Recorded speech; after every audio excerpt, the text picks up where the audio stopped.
میں آپ کو اپنی کہانی سنانا چاہتا ہوں۔ میں اکثر اپنی کہانی بتایا کرتا ہوں۔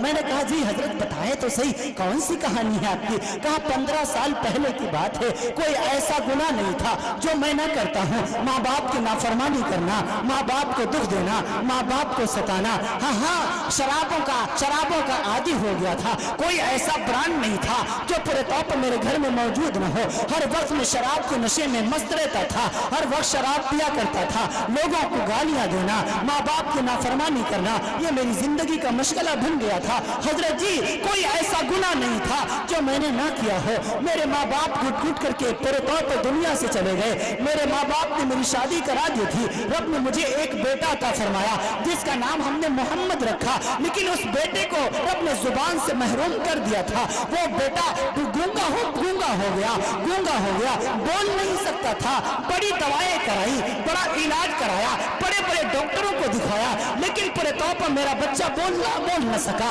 10 سال کا میرا بیٹا ہو گیا، مجھے اللہ پر غصہ آ گیا، میں رب کو گالیاں دیتا پھرتا تھا۔ سب سے زیادہ اگر دنیا میں مجھے کسی سے نفرت تھی تو اللہ کی ذات سے تھی اور اللہ کو ماننے والوں سے تھی۔ سب سے زیادہ حقیر میں عالموں کو سمجھتا تھا۔ ایک دن کی بات ہے، میرے علاقے میں ایک مولانا صاحب تشریف لے آئے۔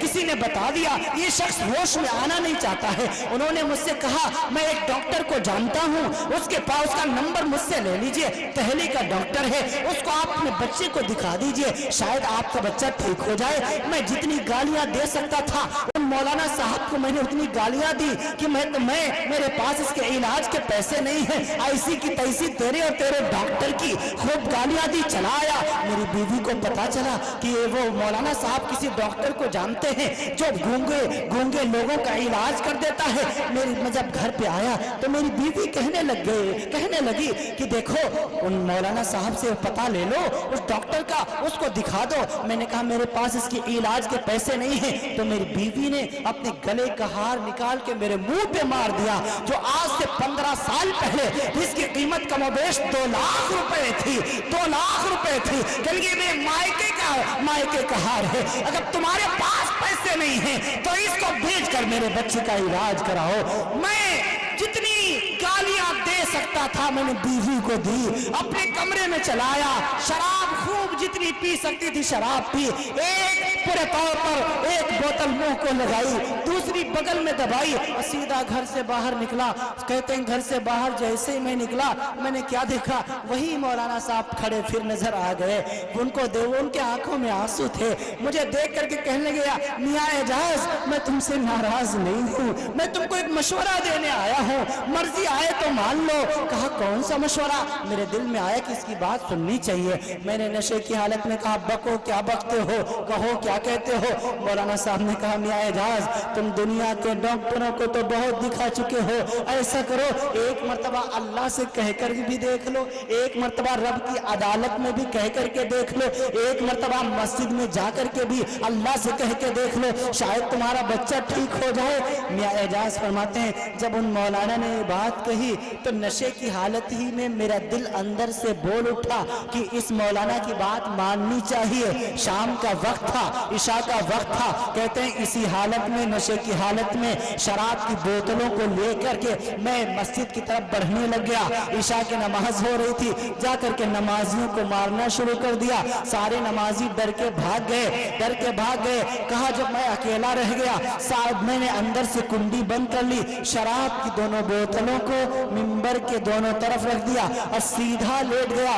حضرت جی اس سے پہلے میں کبھی مسجد نہیں آیا تھا، اس سے پہلے کبھی میں نے مصلی نہیں دیکھا تھا، اس سے پہلے کبھی میں نے محراب نہیں دیکھی تھی۔ میں سیدھا لیٹ گیا اور نشے کی حالت میں بڑبڑانے لگا اور کیا کہنے لگا، اے اللہ میں تو نہیں مانتا لیکن وہ مولانا کہہ رہا تھا تو سب کی سنتا ہے، شرابیوں کی بھی سنتا ہے، گنہگاروں کی بھی سنتا ہے۔ اے اللہ اگر تو میری سن رہا ہے اور اگر تو ہے تو یا تو میرے بیٹے محمد کو زبان دے دے یا تو میری جان نکال لے۔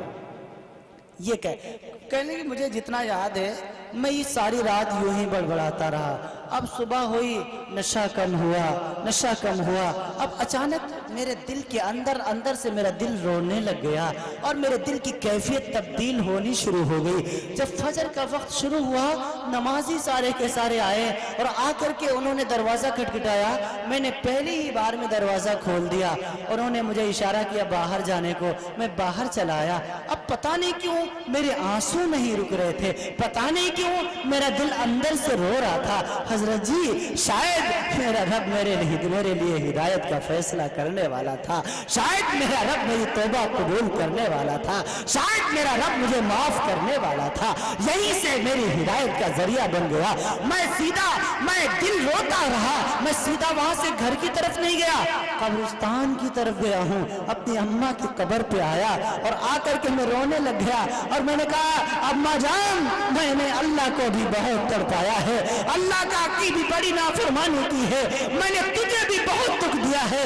میں اللہ سے تو معافی مانگ چکا ہوں، اب تجھ سے معافی مانگنے آیا ہوں، مجھے معاف فرما دے. شاید اللہ معاف کر دے. ماں کی قبر پر رو دھو کر کے والد کی قبر پہ گیا ہے اور جا کر کے کہا میں والد کی قبر پہ جا کے خوب رویا ہوں. ابا جان، جتنا میں اللہ کا گنہگار ہوں اتنا ہی اماں کا بھی گنہگار ہوں، اتنا ہی آپ کا بھی گنہگار ہوں. میں اللہ سے معافی مانگ چکا ہوں، اماں سے بھی معافی مانگ چکا ہوں. ابا جان آپ کے دربار میں آیا ہوں، آپ معافی کی مہر لگا دیں، شاید رب مجھے معاف فرما دے، اجازت فرما دیں. اس کے بعد ماں باپ کی قبر پر رو دھو کر کے میں گھر کی طرف لوٹا ہوں، گھر کی طرف چلا ہوں. اب حضرت جی اب میری زندگی کی کیفیت بدل چکی تھی. اب میرا دل ایسا لگتا تھا میرے دل کا بوجھ ہلکا ہو رہا ہے. ایسا لگتا تھا میرے اندر ایک نور کی حلاوت محسوس ہو رہی ہے. ایسا لگتا تھا اب میرے اندر ایمان داخل ہو چکا تھا.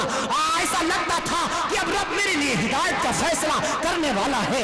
ابھی میں گھر کے قریب گیا ہوا تھا، دروازے کے اندر داخل نہیں ہو پایا تھا کہ میری بیٹی جو 5 سال کی تھی وہ دوڑی ہوئی آئی اور میرے قدموں سے لپٹ گئی. بابا جان، ابو جان، آپ کی دعا کو اللہ نے قبول کر لیا ہے. بھیا بولنے لگا ہے، اللہ نے محمد کو زبان دے دی ہے.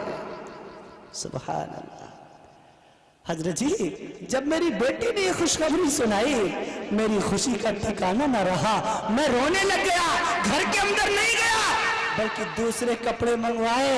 دوسرے کپڑے منگوانے کے بعد سیدھا نل پہ گیا، غسل کیا. غسل کرنے کے بعد سیدھا مسجد چلا گیا، سجدے میں سر رکھا اور رب کے سامنے رونے لگا. اللہ مجھے تو سجدہ کرنا بھی نہیں آتا، تو سجدہ شکر ہی ادا کر دو. اے رب ذوالجلال، تو نے شرابی کی دعا قبول کر لی، تو نے گنہگار کی دعا قبول کر لی. بے شک تو سب کی سنتا ہے، تو ہر ایک کی دعا قبول کر سکتا ہے. اے اللہ تو نے میرے بے زبان بیٹے کو زبان دے دی. اے اللہ اگر تو میرے بے زبان بیٹے کو زبان دے سکتا ہے تو کیا مجھ گنہگار کو ایمان نہیں دے سکتا؟ اے رب ذوالجلال، جیسے تو نے میرے بیٹے کو زبان کی دولت سے نوازا ہے، ہم گھر والوں کو ایمان کی دولت سے بھی نواز دیجیے. حضرت جی یہ میں روتا رہا، دعا کرتا رہا، واپس گھر کی طرف آیا ہوں. حضرت جی 10 سال کا میرا بیٹا ہو چکا تھا.